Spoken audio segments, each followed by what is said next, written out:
Doctor Baba Saheb Ambedkar open university.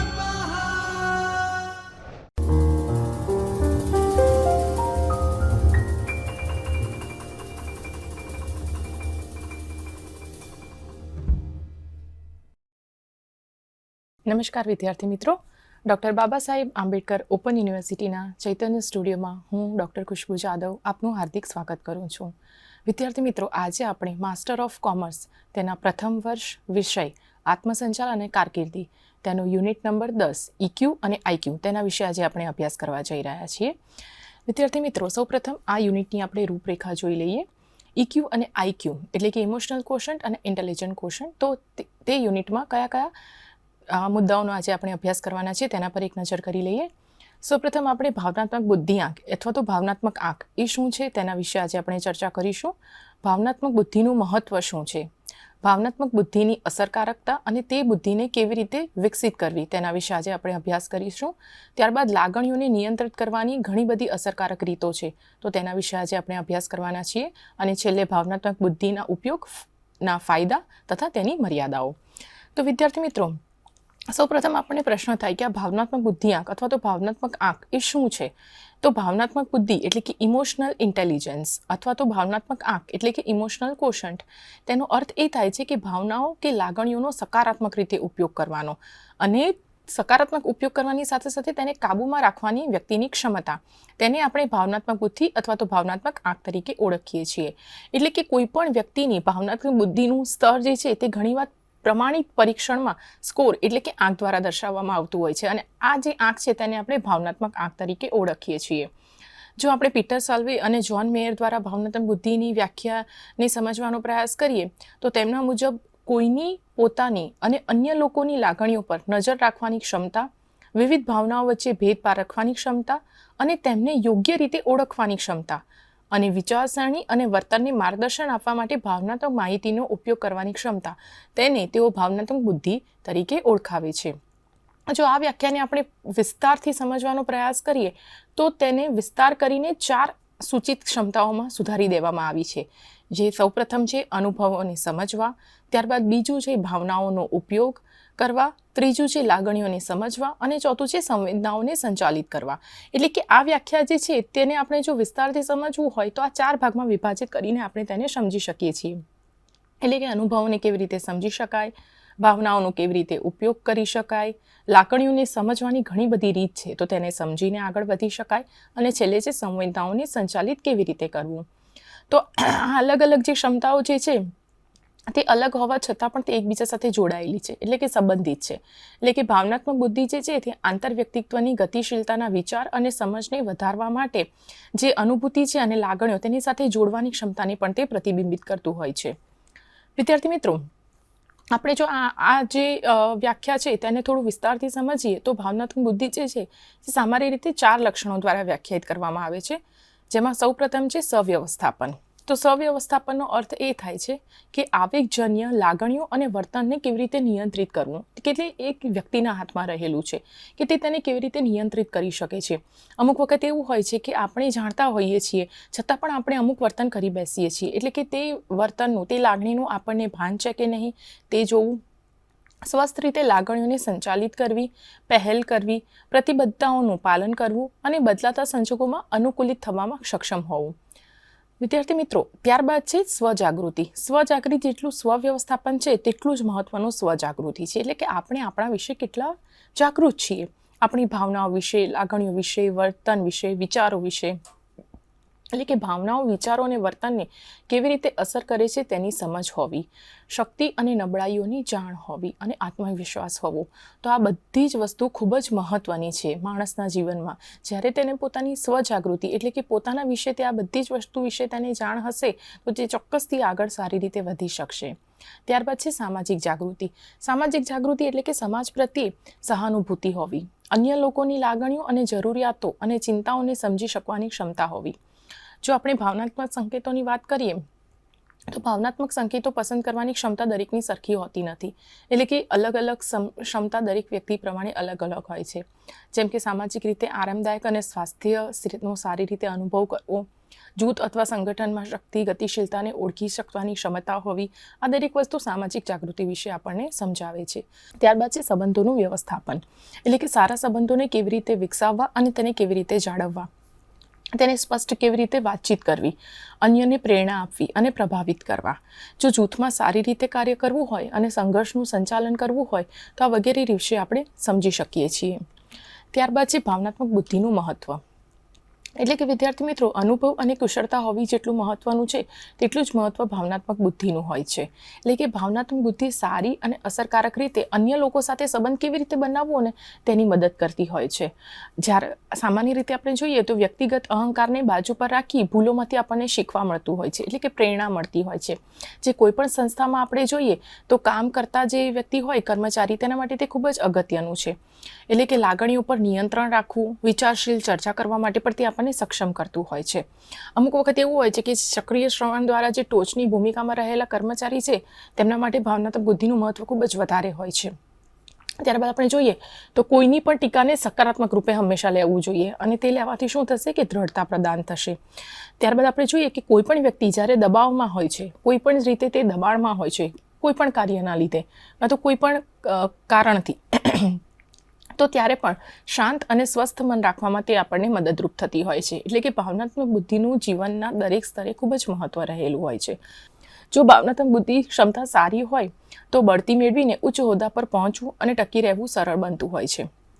આપણે સામાન્ય રીતે જોઈએ તો જે બૌદ્ધિક આંક એટલે કે EQ છે તેના કરતાં ભાવનાત્મક આંક IE જે છે તે વધારે મહત્ત્વનું છે. તો તેનું કારણ શું હોઈ શકે?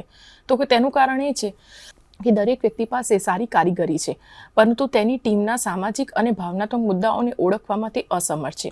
તો તેની અસમર્થતાના લીધે શું થાય છે કે નકારાત્મક વાતાવરણ ઊભું થતું હોય છે અને જે જૂથ માટે અને સંગઠન માટે બિલકુલ સારું નથી. આથી કોઈપણ ટીમના જે સામાજિક અને ભાવનાઓને મુદ્દાઓને ઓળખીને અને આગળ વધવું મહત્ત્વનું છે. ભાવનાત્મક બુદ્ધિ કેવી રીતે વિકસાવિત કરવી, એટલે કે તેનો વિકાસ કેવી રીતે કરવો, તો તેના માટે હવે આપણે ચર્ચા કરીશું. ભાવનાત્મક બુદ્ધિ એ આપણે જોઈએ તો એ કંઈક જન્મજાત નથી, એટલે કે આપણી જે ભાવનાઓ છે તેને સુચારિત અને સુનિયોજિત કરવાની હોય છે. એટલે કે તેને વિકસિત કરવાની અલગ અલગ રીતો હોય છે. તેમાં સૌપ્રથમ જોઈએ તો એક લાગણીશીલ વ્યક્તિનું ધારો કે આપણે વાત કરીએ તો લાગણી અને ભાવનાઓનું અવલોકન કરવું ખૂબ જ અગત્યનું છે. આપણને જ્યારે એ ખબર હોય કે આપણે આગળ શું કરવું છે, કેવી રીતે આગળ વધવું છે અને તે આપણે કેવી રીતે વધુ સારું રીતે કરી શકીશું, તો તેના વિશે જો આપણે ચિંતા કરવામાં વ્યસ્ત હોઈએ તો ત્યારે આપણે આગળથી એટલે સરળતાથી આપણે ભાવનાઓનો સંપર્ક ગુમાવી બેસતા હોઈએ છીએ. આમાં આપણે આપણી ભાવનાઓની જે ખરેખર કાળજી લેવાની હોય છે તે આપણે લઈ શકતા નથી. કેટલીક વખત એવું થતું હોય છે કે વણ ઉકાયેલી કે સમસ્યાઓ છે તેના કારણે આમ થતું હોય છે. એટલે કે બીજી વખત જ્યારે નકારાત્મક લાગણી આપણને અનુભવાય તો તે આપણે કેમ અનુભવી રહ્યા છે તેના વિશે વિચાર કરવો જોઈએ અને શાંતિથી ઊંડા શ્વાસ લેવું જોઈએ અને એ આપણે કેમ અનુભવી રહ્યા છીએ તો તેના જે સંભવિત કારણો હોય અને તેના જે ઉપાયો હોય તેના વિશે આપણે લખવું જોઈએ. આ લેખિત કરવાનું કાર્ય શું છે? તો લેખિતમાં કરવાથી શું થશે કે જે પૂર્વ તૈયારી કરવાની છે તેની ભાવદશા સમજવામાં અને જે તે વિપરીત પરિસ્થિતિ ઊભી થશે તો તેમાં કેવી રીતે સંયમ રાખી શકાય તે રાખવામાં મદદરૂપ થશે. ત્યારબાદ આપણે બીજો મુદ્દો જોઈએ તો પ્રતિક્રિયા નહીં, પ્રતિભાવ આપવાનો પ્રયત્ન કરવો જોઈએ. એટલે કે પ્રતિક્રિયા એ એક અજાગ્રત પ્રક્રિયા છે. જ્યારે પણ આપણે આ પ્રતિક્રિયાની વાત કરીએ એટલે કે અજાગ્રત અવસ્થામાં કરેલું વર્તન આપણી લાગણીઓને વ્યક્ત કરતું હોય છે અથવા જાહેર કરે છે. એટલે કે પ્રતિભાવ એક સભાન પ્રક્રિયા છે. તો તેમાં શું થતું હોય છે કે લાગણીઓ પર ધ્યાન આપવું અને તે કેવી રીતે કરવું તે વિષયક નિર્ણય સામેલ હોય છે. એટલે કે જ્યારે આપણે આપણા ભાવદ્વેગો વિશે સજાગ હોઈએ છીએ ત્યારે આપણે અગાઉથી વર્તન કેવું કરવું તેના વિશે આપણે આપણા મગજમાં વિચારી લેતા હોઈએ છીએ. ઉદાહરણ તરીકે જોઈએ તો આપણને જાણ હોય કે જ્યારે આપણે કામ પર ખૂબ જ તણાવ અનુભવીએ છીએ તો આપણાથી જે ઉપલા કર્મચારી કે જે નીચલા કર્મચારી છે તેને આપણે વાત કરી શકતા હોઈએ છીએ. અમુક વખત એવું થાય છે કે સરળતાથી આપણને ગુસ્સો આવી જતો હોય છે. જે આપણા સાથીદારો કે કર્મચારીઓ છે તેના પર આપણે ગુસ્સો કરી બેસતા હોઈએ છીએ. એટલે કે તેની પણ આપણે નોંધ લેવું જોઈએ કે આ આપણાથી કેમ થઈ રહ્યું છે. એટલે કે આપણને એ વસ્તુ માટે થોડા શાંત પડવાની જરૂર છે. તે વસ્તુ આપણે આપણા જે સાથીદારો છે તેને તેની જાણ કરવી જોઈએ કે અત્યારે આ ક્ષણે તમે તણાવ અનુભવી રહ્યા છો. એટલે કે તમે આ ક્ષણમાં થોડીવાર શાંત રહીને પોતાના માટે થોડો સમય તમે મેળવી શકો છો. ત્યારબાદ જોઈએ તો ત્રીજો મુદ્દો છે હંમેશા નમ્ર રહેવું. તો નમ્ર રહેવાનું કારણ શું છે? શા માટે નમ્ર રહેવું જોઈએ? તેનું કારણ એ છે કે જ્યારે હંમેશા આપણે એવું માનીએ છીએ કે આપણે અન્ય લોકો કરતાં સારા છો, તો ત્યારે શું થતું હોય છે કે આપણે પોતાના જે દોષો છે તેને જોઈ શકતા નથી, એટલે કે આપણે આપણી અપેક્ષાને પૂર્ણ નથી કરી શકતા.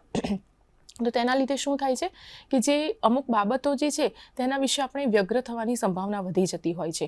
એટલે કે એક જ વસ્તુને જુદા જુદા દ્રષ્ટિકોણથી જે જોઈ શકતા હોઈએ છીએ તે આ સમય દરમિયાન આપણે નથી કરી શકતા. એટલે કે આપણને કોઈ ન્યાય નથી કરી શકતા, કોઈ પણ પરિસ્થિતિને આપણે જલ્દી સમજી નથી શકતા, અને દરેક પરિસ્થિતિમાં કેવી રીતે વ્યવહાર કરવો તેના વિશે કંઈક નવું શીખવાની આપણને જે ભાવના હોય છે તે જતી રહે છે. ભાવનાત્મક બુદ્ધિની વાત કરીએ તો ભાવનાત્મક બુદ્ધિ સરળતાથી શીખી શકાય છે, અને તે એક આજીવન પ્રક્રિયા છે. એટલે કે કોઈ પણ શીખવું હોય તો ક્યારે પણ તેમાં કોઈ પણ રીતે મોડું થતું નથી, તે આપણે સમજી જવું જોઈએ. હંમેશા દરેક વસ્તુ સતત નિરીક્ષણ કરવાથી અને પ્રયત્નો તે માંગતું હોય છે. જો આપણે સતત નિરીક્ષણ કરીશું અને પ્રયત્નો કરીશું તો ચોક્કસથી આપણે તે વસ્તુ તરફ આગળ વધી શકીશું. એ વસ્તુ આપણે ખાસ યાદ રાખવી જોઈએ કે કોઈ પણ ઉંમરે ભાવનાત્મક બુદ્ધિ જે છે તે વિકસાવી શકાય છે, અને જે બાકીના જીવનને આપણે વધુ સારી રીતે અને ખુશ કેવી રીતે બનાવી શકાય તો તેના માટે આપણે ભાવનાત્મક બુદ્ધિને સમજી શકવી જોઈએ. ત્યારબાદ જોઈએ તો લાગણીઓને નિયંત્રિત કરવાની ઘણી બધી અસરકારક રીત છે. તો તેમાં એક જે રીત છે તેના માટે 4 સરળ પગલાં આપેલા છે. તેમાં સૌપ્રથમ પગલું છે જાગૃતતા. જાગૃતતાનો અર્થ અહીંયા શું છે, શા માટે તેનું મહત્ત્વ છે, તો તેના વિશે આપણે અત્યારે વાત કરીશું. જાગૃતતા એટલા માટે મહત્ત્વની છે કે અમુક વખત એવું થતું હોય છે કે આત્યંતિક ભાવાવેશથી જે આપણું આચરણ જે છે એ પરત્વે વ્યક્તિ પૂરતી સજાગ નથી હોતી. એટલે કે તે શું કરી રહી છે, તેના જે આસપાસ રહેલા વ્યક્તિઓ છે તેની સાથે તે કેવું વર્તન કરી રહી છે, અને આ વર્તનનું જે તક્ષણ નિયમન જે કરવાનું હોય તે તેના માટે ઘણું મુશ્કેલ બનતું જતું હોય છે. એટલે કે તમે કઈ પરિસ્થિતિમાંથી પસાર થાઓ છો, તમે અત્યારે કઈ લાગણી અનુભવી રહ્યા છો, તમારા વિચાર વર્તન કેવા છે, તો તેના વિશે તમારે સભાનતા કેળવવાની જરૂર છે. કેટલીક વખત એવું થતું હોય છે કે આપણે જે અનુભવીએ છીએ તે ઓળખવું મુશ્કેલ થઈ જતું હોય છે. એટલે કે આપણે તેને ઓળખી અને તેને નામ આપવામાં આવે તો તે વસ્તુ વધારે સ્પષ્ટ થતી હોય છે, અને આમ આપણી લાગણીને સુનિયોજિત કરી શકીએ છીએ. ત્યારબાદ ભાવદશાનું કારણ. શા માટે ભાવદશાનું કારણ શોધવું જોઈએ, તો તે આપણે એક ઉદાહરણ દ્વારા સમજીશું. કે અમુક વખત એવું થતું હોય છે કે તમે અમુક લાગણી અનુભવી રહ્યા છો, અને તે જાણ્યા બાદ તમે તે શા માટે અનુભવી રહ્યા છો તે શોધવાનો પ્રયત્ન કરવો જોઈએ. અમુક વખત એવું બનતું હોય છે કે કોઈ અગમ્ય ઉર્મિ, આવેશ અથવા ભાવતરંગની અનુભૂતિનું કારણ હોઈ શકે છે, તો તે કેમ છે. અમુક વખત એવું થતું હોય છે કે અગણિત તેના કારણો હોઈ શકે છે, તો આ અગણિત કારણોમાં શું ખોટું છે અને તે અનુભવવાનું કારણ શું છે. એટલે કે હંમેશા જવાબની શોધમાં તમારે રહેવું જોઈએ. મોટે ભાગે પરિસ્થિતિ વિશે જો આપણે વાત કરીએ તો આપણે એવી રીતે વિચારતા હોઈએ છીએ અને એવો અનુભવ કરતા હોઈએ છીએ કે સતત આપણી નકારાત્મક લાગણીઓ તરફ આગળ ને આગળ વધતા જતા રહ્યા હોઈએ છીએ. એટલે તેનું એક બીજું મોટું કારણ એ છે કે તે ક્ષણે આપણે જે અનુભવી રહ્યા છીએ, જે આપણા વિચાર વર્તન છે તેની સીધી જ અસર આપણા પર થતી હોય છે. એટલે કે તે ક્ષણે આપણે જે મૂલ્યો જે છે તેને અનુસરતા નથી. એટલે કે તે મૂલ્યો આપણે તે સમય દરમિયાન ભૂલી જતા હોઈએ છીએ, અને એ ભૂલી જવાથી આપણે તેનો આદર નથી કરતા. તે શા માટે કરવું જોઈએ, શાથી કરવું જોઈએ, અને જેવો તેનો આપણને ઉત્તર મળી જાય એટલે કે એક ચોક્કસ દિશા સૂચન આપણને મળી જતું હોય છે. ત્યારબાદ છે આત્મસિંચન. આત્મચિંતનનું મહત્ત્વ શું છે, તો આત્મચિંતન એટલે કે સમાધાન શું છે. એકવાર તમે જે કેમ છે તેનો જવાબ જો શોધી લો તો નિયંત્રણ મેળવવામાં તમે શું કરી શકો છો તેનો ચોક્કસથી જવાબ મળશે. કેટલીક વખત એવું હોય છે કે આપણે પરિસ્થિતિ વિશે વિચારવાની એટલે કે રીતને બદલવાની જરૂર પડી શકે છે.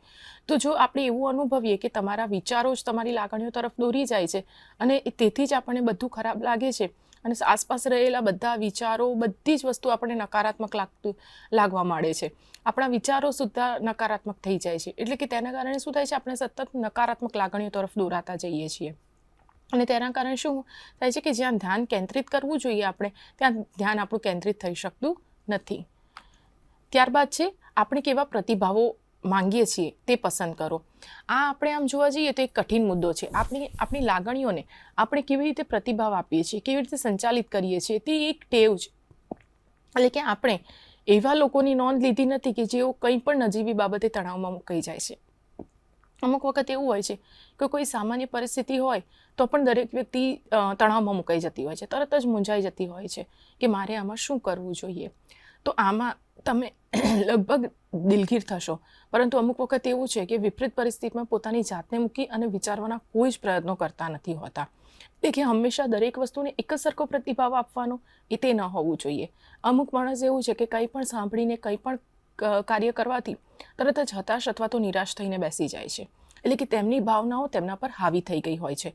તો આ બાબતમાં શું કરવું જોઈએ કે જે નજીવી બાબતો છે તેમાં તાણ ન અનુભવવું જોઈએ. એટલે કે તેમાંથી કેવી રીતે બહાર આવી શકાય, કયા પ્રયાસો કરી શકાય તે જોવું જોઈએ. અને આ લાગણીઓને સાંભળવાનું, તેમને ઓળખવાનું, સમજવાનું અને પસંદ કરવાનું તથા શીખવાનું એ અઠવાડિયામાં 1 કે 2 વખત પ્રયત્નો કરવાથી આવડી જાય તેવું નથી. એટલે કે સતત પ્રયત્નો દ્વારા અને શિસ્ત દ્વારા તે શીખી શકાતું હોય છે. તથા તેમાં કુશળતા જે છે તેનું પણ તેટલું જ મહત્ત્વ છે. એટલે કે કુશળતા દ્વારા પણ આપણે તે પ્રાપ્ત કરી શકીએ છીએ. ત્યારબાદ છે ભાવનાત્મક બુદ્ધિના ઉપયોગના ફાયદા તથા મર્યાદાઓ. તો કોઈપણ વ્યક્તિ ભાવનાત્મક બુદ્ધિ કોઈપણ સમયે કોઈપણ રીતે શીખી શકે છે. જો વ્યક્તિને તેનો અભ્યાસ કરવો હોય તો અત્યારે આપણે જે રીતે ચર્ચા કરી તે મુજબ તેણે શીખવું પડે. ત્યારબાદ બીજો મુદ્દો છે નકારાત્મક વલણ ઘટાડવામાં તે આપણને મદદ કરી શકે છે. તો નકારાત્મક વલણ કેવી રીતે ઘટાડી શકાય? જ્યારે પણ આપણે ભાવનાઓ સમજવાનો પ્રયાસ કરીએ છીએ તો અન્યની ભાવનાઓને આપણે ઓળખી શકતા નથી. એટલે કે આપણી આસપાસ કઈ ઘટના અને બીજા અનુભવો થઈ રહ્યા છે તે આપણે જોઈ શકતા નથી. અને જો જોઈએ છીએ તો તેને સમજી શકતા નથી. આપણને તે ભાવનાઓ કેવી રીતે નિયંત્રણ કરવી તેના વિશે કોઈ પણ જાતની સમજ કેળવવાનો પ્રયાસ આપણે કરી શકતા નથી. એટલે શું થાય છે કે આપણે આંતરિક રીતે નુકસાન અનુભવીએ છીએ. અને અંતિમ પરિણામ જોઈએ તો સામાન્ય રીતે જે માયાળુ વધુ કાળજી લેતા છે તે લોકો એક કરુણ અગ્રતા બની રહે છે. એટલે કે વ્યક્તિની સામાજિક અસરકારકતામાં તે સુધારો કરે છે. આપણે જોઈએ તો આજુબાજુમાં દરેકની ભાવનાઓને આપણે સમજીને વ્યક્તિ તેમની ભાવનાત્મક બુદ્ધિની કુશળતાનો ઉપયોગ કરીને અન્ય લોકો સાથે સારી રીતે સંબંધો બાંધી શકે છે. ત્યારબાદ અમુક વખત એવું થતું હોય છે કે આંતરવ્યક્તિત્વ જે સંબંધ છે તેને સુધારવામાં અને લોકોને સામાજિક પરિસ્થિતિઓમાં તેમની નજીક લાવવામાં તે મદદ કરતું હોય છે. ભાવનાત્મક બુદ્ધિ વ્યક્તિની આસપાસના લોકોનું દ્રષ્ટિકોણનું સ્તર પણ વધારતું હોય છે. આપણે જોઈએ તો વ્યક્તિગત રીતે જે વિનાશક વર્તનમાં વ્યસ્ત રહેવાની જે સંભાવના છે તેને તે ઘટાડી દેતું હોય છે. એટલે કે જે લોકોએ સમય જતાં તેમની ભાવનાત્મક બુદ્ધિ કુશળતામાં વૃદ્ધિ કરી છે તેઓની સ્વવિનાશક વર્તણૂકોમાં સામેલ થવાની શક્યતા ઘણી ઓછી છે. સામાન્ય રીતે આપણે જોઈએ તો જે વ્યક્તિ ધૂમ્રપાન કરતું હોય છે, માદક દ્રવ્યોનું સેવન કરે છે, પીણાનું સેવન કરે છે, ગેરકાયદેસર જે ડ્રગ્સ છે તેનો ઉપયોગ કરે છે, તે દરેક વ્યક્તિ હતાશા અને નિરાશા કરવા લાગે છે. એટલે કે તે સ્વવિનાશ તરફ પોતાને નોતરે છે. ભાવનાત્મક બુદ્ધિ ધરાવનાર વ્યક્તિ છે તે આ બધા જ વ્યસનોથી હંમેશા દૂર રહેતું હોય છે. ત્યારબાદ 5મો મુદ્દો છે ત્વરિત નિર્ણયો લેવાની કુશળતા. ત્વરિત નિર્ણયો શા માટે લઈ શકાય અને તે શાના કારણે તમે જલ્દીથી લઈ શકો છો? તો હંમેશા જે તાર્કિક નિર્ણયો છે તેના કરતાં ભાવનાત્મક નિર્ણયો જે લેવાનું છે તે ખૂબ જ સરળ છે. એટલે કે તર્ક દર વખતે મૂલ્યાંકન, અંદાજ અને બીજા માપદંડોથી કાર્ય કરતું હોય છે. જ્યારે જે ભાવનાત્મક કાર્ય છે તે ઝડપથી થઈ શકે છે અને તેનો આપણે નિર્ણય પણ ઝડપથી લઈ શકતા હોઈએ છીએ. એટલે કે ફક્ત પરિસ્થિતિઓની જે ભાવનાઓની તપાસ કરવામાં આવે છે તે ભાવનાત્મક બુદ્ધિમાં હોય છે. લાગણી એ માહિતીના સૌથી નિર્ણાયક ભાગોમાંની એક છે જે આપણે યાદ રાખવાનું છે. જે આપણી પાસે દરરોજ હોય છે તેથી તર્કથી વધુ ભાવનામાં ખરેખર વધુ તપાસ કરી શકાય છે અને તેથી જ આપણે ઝડપી નિર્ણયો લઈ શકતા હોઈએ છીએ. ત્યારબાદ જે ભાવનાત્મક બુદ્ધિ છે તે કોઈ પણ વાતાવરણ, કોઈ પણ પરિસ્થિતિ લઈ લો, કોઈ પણ સંજોગો લઈ લો, દરેક જગ્યાએ થઈ શકે છે. ભાવનાત્મક બુદ્ધિ જે છે એ એક જાતનું કૌશલ્ય છે જે તમે ઉદ્યોગો છે, શોખ છે, સંજોગોથી પણ ઘણું ઉપર છે. એટલે કે પરિસ્થિતિની સુસંગત છે. ત્યારબાદ છે મર્યાદાઓ. આપણે જો મર્યાદાઓની વાત કરીએ તો ભાવનાત્મક બુદ્ધિનો ઉપયોગ સાર સાધવા માટે થઈ શકે છે. એટલે કે લાગણીઓ આપણા અસ્તિત્વનો એક મુખ્ય ભાગ છે. આપણે દરેક દિવસની દરેક ક્ષણમાં અલગ અલગ ભાવનાઓ અનુભવીએ છીએ. જેમ કે આપણે સવારે ઉઠીએ છીએ અને રાત્રે આપણે સૂઈએ ત્યાં સુધી દરેક પરિસ્થિતિ પ્રમાણે આપણા મનમાં દરેક કાર્ય માટે અલગ અલગ લાગણી અને વિચારો રહેલા હોય છે. તો આ લાગણીઓની કુશળતા તરીકે સમજવામાં આવતી હોય છે. તો પછી કોઈને તમે જે કરવા માંગો છો તે માટે તેની ચાલાકી કરવાની તે બીજી રીત બની જાય છે. એટલે કે ભાવનાત્મક બુદ્ધિ જે છે તે શારીરિક જે ગુંડાગીરી છે તેને દૂર કરી શકે છે. પરંતુ જો સારા ઉદ્દેશ ન હોય તો પછી જુદી જુદી પ્રકારની બદમાશી અને ચાલાકી માણસમાં આવી શકે છે. અને તેના કારણે જે અંગત સ્વાર્થ જે છે ભાવનાઓનો દુરુપયોગ કરવામાં આવે છે. અને તેના કારણે શું થાય છે કે જે કાર્યનો ચોક્કસ ઉદ્દેશ જે છે તેને તે ભૂલી જવાતો હોય છે. ત્યારબાદ બીજી મર્યાદા છે અન્યને તેમની નિર્ણાયક અને વિવેચાત્મક વિચારશીલ કુશળતાનો ઉપયોગ કરતા અટકાવવું. એટલે કે જ્યારે કોઈ જાણે છે કે કેવી રીતે પોતાની ભાવનાઓને દર્શાવવી ત્યારે તે ભાવનાત્મક સંપર્ક અને અન્ય લોકોને તે સંપર્ક દ્વારા સંબંધિત કરવામાં મદદ કરી શકે. જેમ કે આપણે વાત કરીએ તો ભાવનાઓને વ્યૂહરચનાત્મક રીતે કોઈ પ્રસ્તુતિ, ભાષણ અથવા અન્ય જાહેર ક્ષેત્રમાં મૂકવામાં આવે તો તે વ્યક્ત કરેલી લાગણીઓ સાંભળી અને અનુભૂતિ કરે છે. અને તે વસ્તુ માટે તે ભાવનાત્મક થવા લાગે છે. જેમ જેમ અનિયંત્રિત લાગણીઓ વધે છે તેમ તેમ તાર્કિક વિચારની માત્રામાં ઘટાડો થાય છે અને આ સંજોગો નિર્ણાયક અને વિવેચનાત્મક વિચારસરણીને જે આગળ વધતી છે તેને અટકાવી દે છે. ત્યારબાદ મર્યાદામાં ત્રીજો મુદ્દો છે ભાવનાત્મક બુદ્ધિનો ઉપયોગ વ્યક્તિગત લાભ માટે થઈ શકે છે. એટલે કે ભાવનાત્મક બુદ્ધિનો ઉપયોગ વ્યક્તિગત લાભ અને વ્યક્તિગત ઉપયોગ થઈ શકે છે તો તે વ્યક્તિ તે ચાલાકી માટે પણ કરી શકે છે. એટલે કે આ શરમજનક પરિસ્થિતિઓના નિર્માણ દ્વારા અથવા સંપૂર્ણ ભાવનાત્મક જૂઠાણા દ્વારા થઈ શકે છે. એટલે કે કોઈપણ વ્યક્તિ આનો ખોટી રીતે ઉપયોગ કરી શકે છે. ઉચ્ચ ભાવનાત્મક બુદ્ધિ કુશળતા ચોક્કસપણે ઘણું સારું બનાવી શકે છે, પણ જો તેનો સારી રીતે ઉપયોગ કરવામાં ન આવે તો તેનું પરિણામ સારું આવતું નથી. એટલે કે જો ઈચ્છાઓ સ્વસેવા આપે છે તો તે ઘણું બધું અંધકાર પણ પેદા કરી શકે છે. ત્યારબાદ ચોથો મુદ્દો છે મર્યાદામાં તે વ્યક્તિને વધુ ખુલ્લા મનના સંબંધ બનાવે છે. એટલે કે માનવ અસ્તિત્વની વાત કરીએ તો માનવ અસ્તિત્વના અવકાશમાં સામાજિક પરિબળો ખૂબ જ મહત્વનો ભાગ ભજવતા હોય છે. એટલે કે સામાજિક સંપર્કમાં આવ્યા વગર, આપણે ભાવનાત્મક બન્યા વગર કોઈનું જીવન શક્ય જ નથી. એટલે કે જ્યાં સુધી આપણે એકબીજાના સંપર્કમાં ના આવીએ, લાગણીઓ વિચારોથી આપણે ના જોડાઈએ તો તે જીવન શક્ય જ હોતું નથી. એટલે કે જેમની પાસે ઉચ્ચ ભાવનાત્મક બુદ્ધિ છે તેઓ વધુ ખુલ્લા અને પરિસ્થિતિમાં નૈતિક રીતે પ્રશ્નાર્થ હોય તેવા સંજોગોમાં પણ તે સહમત થાય છે, કેમ કે તેમની પાસે સામાજિક સંપર્કની શક્યતા રહેલી હોય છે. એટલે કે સામાજિક સંપર્ક અને તેની સાથે જોડાયેલી લાગણીથી જ્યારે કોઈ પણ નિર્ણય લેવામાં આવે તો તેમાં પૂર્વગ્રહ હોવાની સંભાવના વધી જતી હોય છે. ત્યારબાદ મુદ્દો છે પાંચમો. આ મર્યાદામાં કહેવા માંગે છે કે જે કુશળતા જે છે તે વિકસાવવામાં સમય લે છે. એટલે કે કોઈ પણ વ્યક્તિ તેને તરત જ નથી શીખી શકતું, પણ અત્યારે જે રીતે આપણે વાત કરી તે રીતે પ્રયાસો દ્વારા તે ચોક્કસથી શીખી શકાય છે. એટલે કે દરેક જણ ભાવનાત્મક બુદ્ધિ કુશળતા વિકસાવી શકે છે અને આ સમય રોકાણ છે તે એકદમ વ્યાપક અને વ્યક્તિગત હોઈ શકે. ત્યારબાદ છઠ્ઠો મુદ્દો છે મર્યાદામાં ભાવનાત્મક બુદ્ધિ એ એક આવડત છે. એટલે કે દરેક વ્યક્તિએ તેને ગંભીરતાથી લેતા નથી. એટલે કે માહિતી એ આજે પ્રાથમિક ચલણ છે જે આપણે જાણીએ છીએ અને સમાજ ઘણીવાર ભાવનાઓને શબ્દોથી અલગ કરતું હોય છે.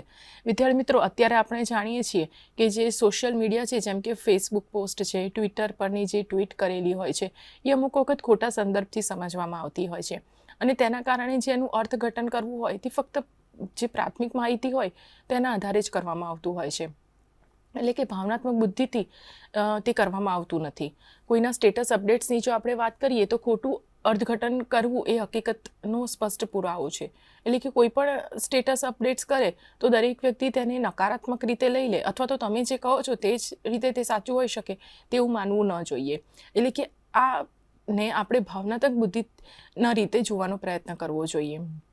ભાવનાત્મક બુદ્ધિના ગુણદોષ બતાવે છે કે તે વિકસાવવી ફાયદાકારક છે અને અત્યારે આપણે તેના ઘણા બધા ફાયદાની ચર્ચા પણ કરી, પરંતુ સાથે સાથે તે એમ પણ બતાવે છે કે કેટલીક સંભવિત જોખમી પરિસ્થિતિઓ આના લીધે ઊભી થઈ શકતી હોય છે. એટલે કે જેમાં લોકો તેમની ભાવનાત્મક બુદ્ધિનો ઉપયોગ તે કેવી રીતે કરે છે તેના પર નિર્ભર રહેલું હોય છે અને તે ફક્ત પોતાના લાભ માટે કરે, સારા માટે કરે તે હોવું જોઈએ, પણ જો તે કંઈક બીજી રીતે તેનો ખોટી રીતે ઉપયોગ કરે તો તેનું પરિણામ સારું આવતું નથી. આપણી આસપાસના લોકોની મૂળ ભાવનાઓને આપણે જો સમજીને સારા નિર્ણયો લઈ શકીએ તો તે ઘણું સારું પરિણામ લાવી શકે છે. એટલે કે તેથી જ્યાં સુધી નકારાત્મકને યોગ્ય રીતે સંતુલિત કરી શકાય ત્યાં સુધી ભાવનાત્મક બુદ્ધિ હંમેશા માટે મહત્વપૂર્ણ રહેશે. વિદ્યાર્થી મિત્રો, અત્યારે આપણે EQ અને IQ તેના વિશે ચર્ચા કરી. હવે છેલ્લે આપણે સ્વાધ્યાય પર નજર કરી લઈએ. અહીંયા થોડાક વૈકલ્પિક પ્રશ્નો આપેલા છે જે આપના સ્વાધ્યાય માટે, આપના ચર્ચા માટે આપેલા છે. પ્રથમ છે એમાં બુદ્ધિ આંખ તપાસવાનો સૌપ્રથમ પ્રયોગ કયા ક્ષેત્રમાં કરવામાં આવ્યો? તેમાં પ્રથમ ઓપ્શન છે વિજ્ઞાન, બ મનોવૈજ્ઞાનિક અને ક સામાજિક વિજ્ઞાન. બીજું વૈકલ્પિક પ્રશ્ન મલ્ટિપલ ઇન્ટેલિજન્સ એટલે કે બહુવિધ થિયરી બહુવિધ બુદ્ધિ થિયરી એ કોણે આપી? તો તેમાં વૈકલ્પિક પ્રશ્નોના જવાબમાં છે અ વુડકોક, બ વેચલર અને ક ગાર્ડનર. ત્યારબાદ ત્રીજું છે નીચેનામાંથી કઈ કારકિર્દી માટે તાર્કિક ગાણિતિક બુદ્ધિની જરૂર ઓછી છે? તેમાં અ વિકલ્પ છે વૈજ્ઞાનિક, બ લેખિક કવિ અને ક ઇજનેર. ચોથું સ્વવ્યવસ્થાપન અને સ્વજાગૃતિ કઈ બુદ્ધિના લક્ષણો છે? અ ભાવનાત્મક, બ તાર્કિક અને ક સાંગીતિક. પાંચમું ભાવનાત્મક બુદ્ધિ વિકસાવવા માટે નીચેનામાંથી કયું ખોટું છે? અ લાગણીઓનું અવલોકન કરો, બ હંમેશા નમ્ર રહો, ક ત્વરિત પ્રતિક્રિયા આપો. તો વિદ્યાર્થી, આ પાંચ જે વૈકલ્પિક પ્રશ્નો છે તે આપની પ્રગતિ ચકાસવા માટે આપેલા છે, જેનો અત્યારે હાલ આપણે ખૂબ જ સારી રીતે ચર્ચા કરેલી છે. પ્રશ્ન 2 છે વ્યાખ્યા આપો. તેમાં સૌપ્રથમ છે ભાવનાત્મક બુદ્ધિ, બીજું છે બૌદ્ધિક આંક, ત્રીજું છે પ્રકૃતિ વિષયક બોધ, ચોથું સામાજિક જાગૃતિ અને પાંચમું ભાષાકીય મૌખિક બુદ્ધિ. તો વિદ્યાર્થી મિત્રો, આ બધાની વ્યાખ્યા અત્યારે આપણે આ યુનિટમાં ખૂબ જ સરસ રીતે ચર્ચા કરી છે અને તેની સમજણ મેળવી છે. તો આ વ્યાખ્યા આપોમાં આપ આપની પ્રગતિ ચકાસી શકો છો. ત્યારબાદ પ્રશ્ન 3 છે, ટૂંકમાં જવાબ આપો, જેમાં સૌપ્રથમ છે પીટર સોલ્વેની ભાવનાત્મક બુદ્ધિની વ્યાખ્યા આપો. જ્યારે આપણે યુનિટની શરૂઆત કરી ત્યારે પીટર સોલ્વે દ્વારા આપેલ ભાવનાત્મક બુદ્ધિની વ્યાખ્યા આપણે ખૂબ જ સરસ રીતે તેનો અભ્યાસ કર્યો અને ચર્ચા કરી. ત્યારબાદ બીજું છે શારીરિક અને માનસિક સ્વાસ્થ્ય જાળવવા ભાવનાત્મક બુદ્ધિનું કેમ જરૂરી છે. ત્રીજો પ્રશ્ન છે પ્રતિક્રિયા કરતાં સમજી વિચારીને પ્રતિભાવ આપવાથી શું ફરક પડી શકે. તો અત્યારે આપણે ભાવનાત્મક બુદ્ધિનું જીવનમાં શું મહત્ત્વ છે અને જો આપણે આપણા વિચારોને, આપણા કાર્યને, આપણી લાગણીઓને જો આપણે સમજીને આગળ વધીશું તો તેવા પ્રતિભાવથી જીવનમાં ઘણો બધો ફેર પડી શકે છે, જેના વિશે અત્યારે આપણે વાત કરી. ત્યારબાદ ચોથું છે જ્ઞાનાત્મક નબળાઈઓ જણાવવી કેમ જરૂરી છે. 5 બુદ્ધિ આંકનું પરીક્ષણ મનોરંજક કેવી રીતે થઈ શકે. 6 બુદ્ધિ આંકના ઉદ્ભવ વિશે જણાવો. ત્યારબાદ છે ટૂંક નોંધ. ટૂંક નોંધમાં સૌપ્રથમ છે ભાવનાત્મક બુદ્ધિનું મહત્ત્વ, બીજું છે ભાવનાત્મક બુદ્ધિને વિકસિત કરવાની રીતો, 3 બુદ્ધિ આંક પરીક્ષણના ફાયદા, 4 બુદ્ધિ આંક પરીક્ષણની મર્યાદાઓ. અત્યારે આપણે આ યુનિટમાં હમણાં છેલ્લે બુદ્ધિ આંક પરીક્ષણના ફાયદા અને તેની મર્યાદા બંને વિશે ચર્ચા કરી. ફાયદાઓ પણ તેના ઘણા છે, પણ સાથે સાથે તેની મર્યાદાઓ છે તેને પણ આપણે ધ્યાનમાં રાખીને ચાલવાનું હોય છે. 5મું છે લાગણીઓને સુનિયોજિત કરવાની અસરકારક રીતો. ત્યારબાદ છે વિસ્તારપૂર્વક જવાબ આપવાના પ્રશ્નો. તો તેમાં સૌપ્રથમ છે બુદ્ધિ આંકને વ્યાખ્યાયિત કરી તેનું મહત્ત્વ એક સદ્રષ્ટાંત દ્વારા સમજાવવાનું છે. બીજું છે મલ્ટિપલ ઇન્ટેલિજન્સ એટલે કે બહુવિધ બુદ્ધિ, તેના વિશે વિસ્તૃત નોંધ લખવાની છે. ત્રીજું છે ભાવનાત્મક બુદ્ધિનું મહત્ત્વ અને તેની અસરકારકતા. અને ચોથું છે ભાવનાત્મક બુદ્ધિને વ્યાખ્યાયિત કરી તેના ફાયદા અને મર્યાદા વિશે વિસ્તૃત નોંધ લખો. તો વિદ્યાર્થી મિત્રો, મને આશા છે કે આપે આ યુનિટ EQ અને IQ તેમાં ખૂબ જ સરસ સમજણ મેળવી હશે. છેલ્લે જે સ્વાધ્યાયમાં પ્રગતિ ચકાસોના પ્રશ્નો આપેલા છે તેનો ચોક્કસથી અભ્યાસ કરજો. હવે પછી નવા યુનિટ સાથે ફરી મળીશું. નમસ્કાર. સ્વાધ્યાય